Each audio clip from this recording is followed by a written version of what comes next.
അയലത്തെ കൂട്ടുകാരാം ഹംസ പറഞ്ഞു, അബ്ദു പറഞ്ഞു, ആലി പറഞ്ഞു,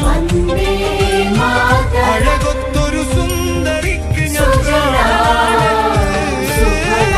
കാണും. ഞാൻ അവളൊരു ഭാവം കണ്ടാലോ പരിചിത ഭാവം, കാണും ഞാൻ അവളൊരു ഭാവം കണ്ടാലോ പരിചിത ഭാവം. ഇലയുടെ കടവിൽ ചിറയുടെ പടവിൽ കുടയുടെ മറവിൽ അവളുടെ പിറകിൽ നനച്ചും വിരച്ചും പിന്നെ അവളുടെ അരികിൽ ഈ പ്രേമം എന്നരലാകാണ്.